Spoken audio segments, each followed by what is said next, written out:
Turning to other news, and the city of Geraldton, north of Perth, has had another suicide this week, bringing it to at least 4 over the last 6 weeks.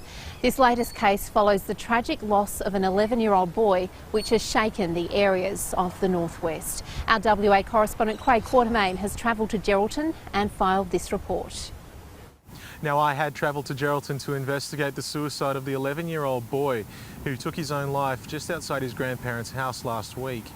Upon my arrival, I was informed that the community had suffered yet another suicide, in this case, a woman in her early 30s.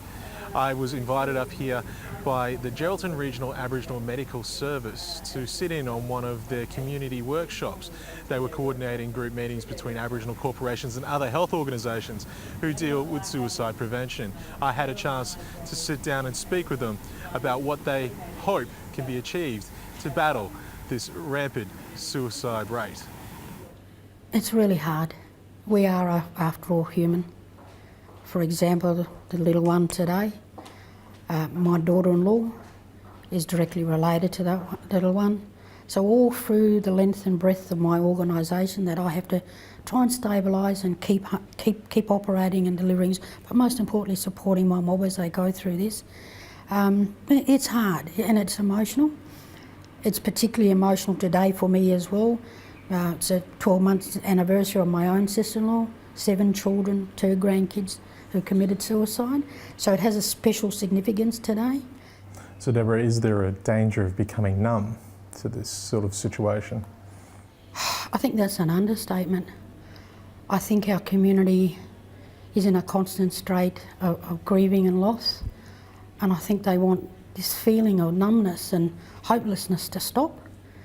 And they want us, as the service providers within our community, to stand up and show some leadership around getting some effective coordination, working together happening out there, because we have to do something. Currently at the moment, we are in a, there isn't a day or a week that goes by where we get that phone call, and our mob all know about that phone call. You get that phone call to say, yep, somebody else has passed away. And the real tragedy about the little ninny one that passed away, we shouldn't be burying 11-year-olds. And no matter where this little ninny one come from, this shouldn't have happened. Could you paint a picture of Geraldton for me? It sounds like there are a lot of issues. That we have, and I make no bones about it. But one of the things that we have become very smart, very savvy. Years ago, working together in our community was unheard of. 4 years ago, COAG landed at our doorstep. This region decided to work together, and we came together in a united front to work together to address Aboriginal health. And I think that COAG was the foundation for us to come together, work smarter, work in partnership.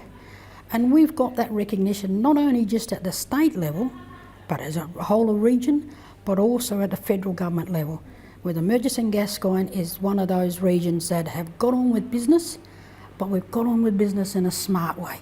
So what actually needs to be done to combat the suicide rate? I think right across this state is there is a real, it's that syndrome of the left hand don't know what the right hand's doing. The funding's there. I honestly believe that funding is there to tackle the underlying issues.